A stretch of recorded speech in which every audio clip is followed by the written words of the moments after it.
saya nanti hukum pidana formil mungkin saya sedikit bertanya, sedikit belajar dengan ahli yang lain. Saya ingin mengilustrasikan, saya tidak ingin beradu fakta, karena fakta nanti bisa berbeda-beda. Saya hanya ilustrasi, ya kan? Nanti silahkan jawab dengan pandangan teori ahli, ya kan? Contoh, ada si Nyonya. Si Nyonya ini sedang pergi ke kota A. Dia juga berada di rumahnya. Terus kemudian si Nyonya ini mengalami suatu peristiwa, perbuatan melawan hukum yang dilakukan oleh salah satu pengawalnya. Katakanlah pengawal C.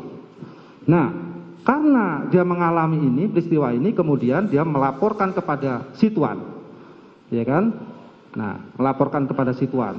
Dan di sini, kalau menurut keterangannya ada ancaman serius, bahkan akan membunuh si Tuan dan anak-anaknya dengan menggunakan senjata api. Dan bahkan karena mempunyai senjata api, sehingga ada kekhawatiran dan memanggillah si pengawal A untuk segera kembali.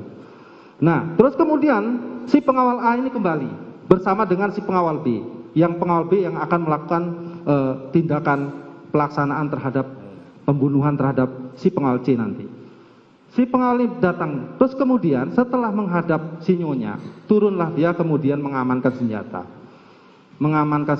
dan menyimpan senjata ini.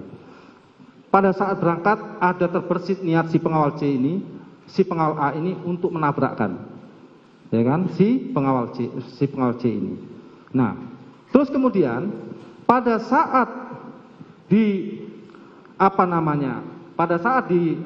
sampai kembali bersama dengan si Nyonya dan si pengawal yang lain, ini diperintahkan kembali.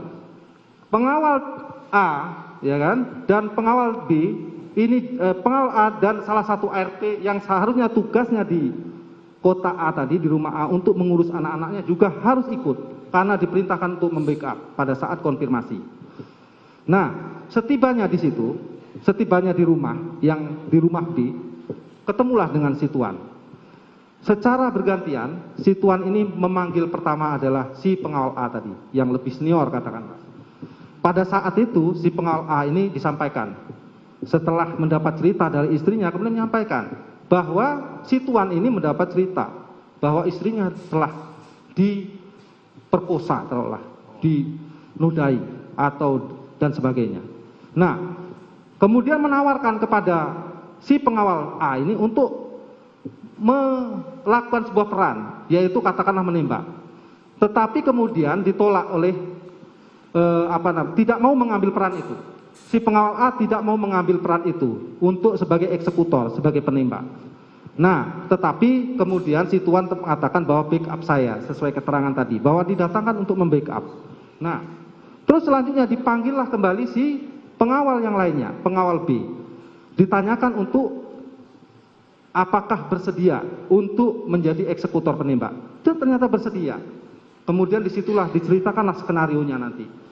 Skenarionya akan dibuat di rumah yang lain.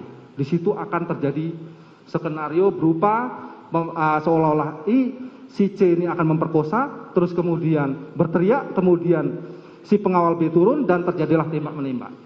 Nah, dari ini terus kemudian dilaksanakan, seolah-olah akan dilaksanakanlah isolasi. Nah, kemudian berangkatlah seluruh pengawal tadi, si A, si B, dan si korban, si C. Nah, pengetahuan si tersangka A, si pengawal A ini tadi, mendiamkan, tidak memberitahukan sama sekali, baik kepada si pengawal B maupun pengawal C, tentang maksud yang akan dilakukan oleh si Tuan tadi.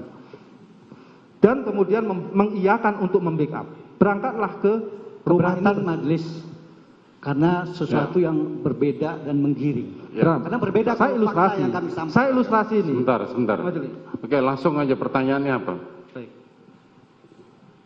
Nah, mohon izin satu lagi Majelis. Ya, silakan. Pada saat itu terjadilah kemudian sesuai skenario tadi terjadilah kemudian dibunuhlah si C ini oleh si ini. Nah, setelah dibunuh, kemudian dibagi tugas peran bahwa baik si pengawal A, B ini kemudian menceritakan skenario kepada petugas aparatur penegak hukum dengan skenario yang didesain untuk menutupi kasus yang sebenarnya.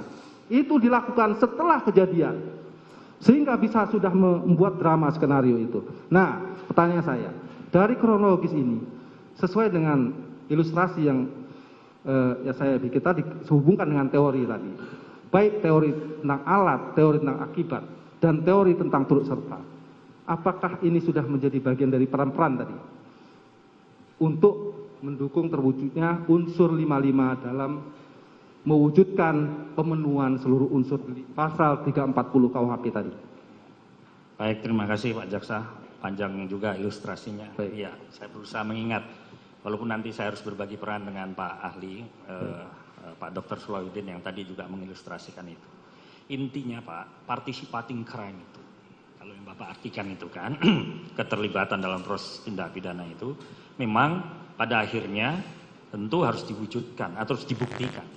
Ya kan? Ada dua memang model pembuktian. Alat bukti yang digunakan, ada yang direct evidence, ya, ada yang indirect evidence. Direct evidence ya bisa diwujudkan dalam bentuk ya real evidence, misalnya apa? Alat buktinya. Ya.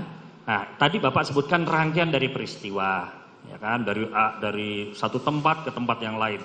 Ya, tentu ini soal tempus delicti dan locus delicti.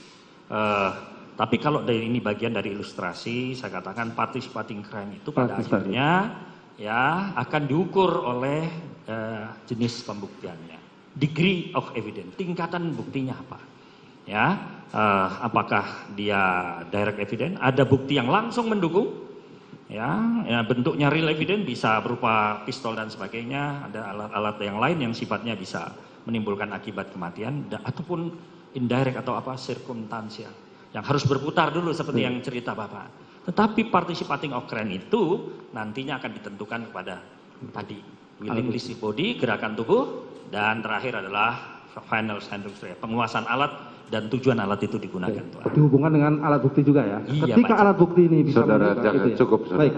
Cukup. Terima kasih sudah nonton. Jangan lupa like, subscribe, dan share ya.